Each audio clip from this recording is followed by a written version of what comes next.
function of dialogue. And if you don't intellectualize this too much, it actually serves a lot of purposes. And until you understand that, your dialogue can be really dead and flat and add nothing to the story. I mean, one of the more basic things is that it gives the narrative balance between your narrative passages and some open space. I talk about this in my Idiot's Guide, but a lot of this, I noticed this when I started reading some of the South American writers. I don't know if you've read many of them. I tried. I haven't read a lot of them. I've tried to read a lot of them. But a lot of they have very little dialogue in their books. There's a lot of narrative, big, thick narrative passages in the South American style. And I think that you look on, just looking visibly on the page, and you see all this dense text. It's kind of it sets up a barrier. It's intimidating. Yeah, and it's not inviting. It's not something. It's not open. You don't find yourself skimming at that point? Yeah, you do. Yeah, and that's that's what I not thought. good. I mean, it's just too much exposition, and it just. So a real basic function of dialogue is to set up a balance between your narrative and what the Well, it characters depends on are what the saying. book or the story is trying to do also. Right. I mean, you can Well, have, I mean, yeah, for the a South really Americans. artful writer is going to know Yeah, that. yeah. But I'm talking about all these mooks here. So yeah, basically, it's like it breaks shit up. If you have writing that's like these big Arctic glacial slabs of prose, Yeah, it's tough. Expositional I'm a clumps, huge. that's it. Exhibitional. No. It's one of those. Expositional. Expository clumps, thank you. There you go. Expository clumps. I like white space on the page. I really do. I feel like it makes it easier to track with And your the eyeballs. person wants to get involved in it. Yeah, it's much more accessible. It's more Yeah. more inviting that way. So dialogue in that sense can break shit up. I think one of the hugest things is that it brings personality. You know, it allows characters to be revealed. It allows you to see how they think and feel through what they say if you're doing it right.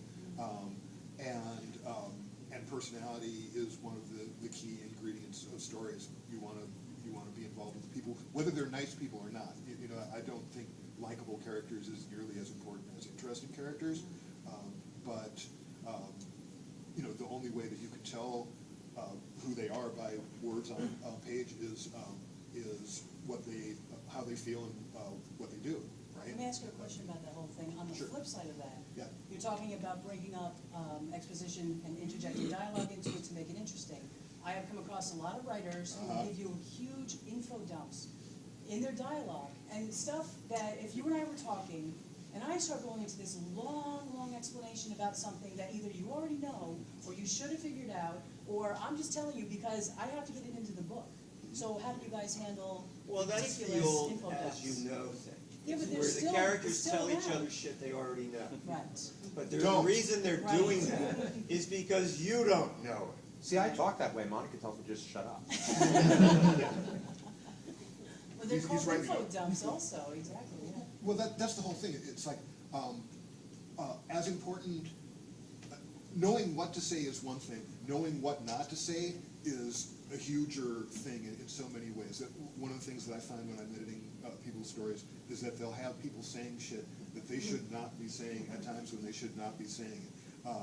And a lot of times it comes down to as simple as, "Oh my God," he said as the horror descended. It's like, you know, odds are really good, A, that he didn't have time to say that because the horror was too busy descending.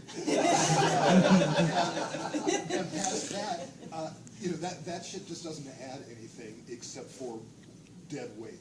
It's just a way to drag things down. When you want things to move, that's the last thing you want. So, you know, this is across the board in editing, but very, very much so in dialogue. If it doesn't need to be said, then for fuck's sake, don't say it. And then problem solved. You know, it's out of the way. Or as I tell people when I'm editing the work, show, don't tell. I don't want to hear your character tell me all about the horrible experience you just had. Write it an action scene and recap it with a sentence or two, but write the scene so that it's interesting and not full of dump. You know, it's boring that way. Unless you're Tarantino. Right, yeah, well, that's different. Because Tarantino can have somebody sit there and tell a story. And Only with Samuel Jackson. and this is a trick that he learned from, I think his name was Chuck Griffin, who used to write for Corman a lot, for Roger Corman.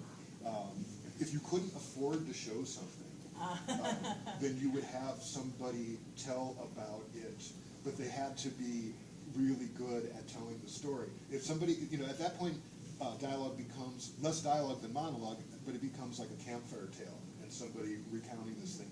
If you have a character who can really tell a story, and you let them go and do that, that is in some ways as good as showing the action. That's true. But they have to be really fucking good at it, otherwise just show the action, shut up. Well, this is kind of a corollary, but that problem is part of the problem you have to solve when you're writing in the first person, because you've got, your first person narrator can only tell you what he can perceive himself, and so you got the old Shakespearean problem where somebody has to run on stage and say, "Oh man, you should have seen what happened over there," and then you got to run that down. Right. And you can do that skillfully, or you can do it Very badly. badly.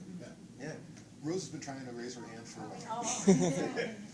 You were saying dialogue should be the way that people talk, only better, and More interesting. more interesting, and suggesting that we listen to the way people speak.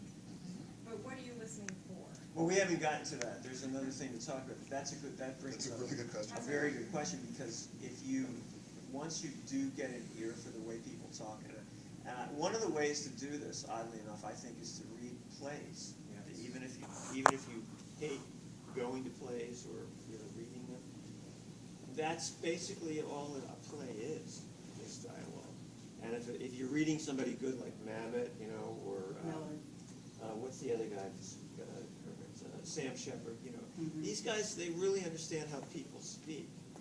No, Tom, let me interrupt you. I don't know that I agree with that, because some of those people are using heightened realities and artificial realities. I mean, I'm talking about the rhythm. I'm talking about just the way people way speech.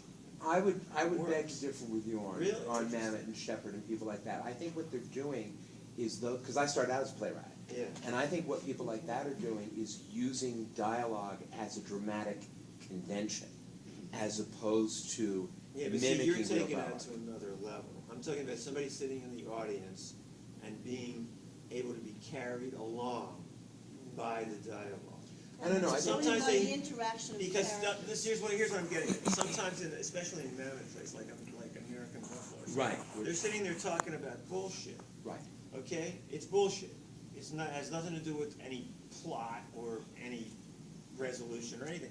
But the audience sits there and listens to it because the rhythm of the dialogue, and say there's tension or there's an argument. They're not sitting there agreeing with each other. But a lot of that is, I You see believe, what I'm- would be you what because I'm of the getting at? subtext. Huh? I think that what Shepard does particularly is there's subtext, and when we're, first of all, I believe dialogue is character. I think it's the same thing. I think there are different ways of doing it, but I think dialogue is a major component of character. But I think when I read a lot of new authors and authors from certain periods of writing, I find people are writing dialogue to convey information. And I think it's much more interesting when you're writing dialogue that has a subtext. Because in real life, what Rose was saying, what are you listening for?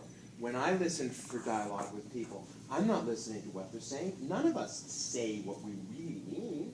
If we did, we wouldn't have You're basically, therapy. you're actually, Wait, you do. you're See, actually you know what you're reinforcing doing, this unfortunately, you're statement, talking like a fucking playwright. Yeah. But Tom, even in literature, do you really want your characters speaking on the surface, or do you want them also imparting subtext? Because for me, the subtext is what's interesting. You are I don't- imparting subtext. Yeah. No one said anything against subtext, though, right? No. I hate Look at a playwright subtext. out there. Make of that what you will. But you have to get it's like a melody and the bass and everything. Yes, And- yes. But that's kind of how I look at short stories in general. I mean, you've got the surface, the plot, is kind of the melody, and then everything else below. It can be partly the dialogue showing that, but it's also other things going on in the actions giving the subtext. So there are a lot of elements under there, but you still have to have the melody that. I also hate David Mamet. But no, but what I'm talking about is good dialogue has a rhythm. Yes. It's got a cadence, that, and there's an exchange that feels very natural. And when I'm reading stories for like Borderlands or my anthology series, and I read these stories, and you know, the dialogue is just lead. It's dead on the rant and the It's page. just so A lot of it does have to fucking do wrong, with and the story could, contractions. and a lot of times it's a good Yes. story. They've got a Yeah. good concept. Yeah. They've hooked me in, and as soon as people open their mouths, I'm saying, get out of here. It's done. You know, It's I can't. unbelievable. The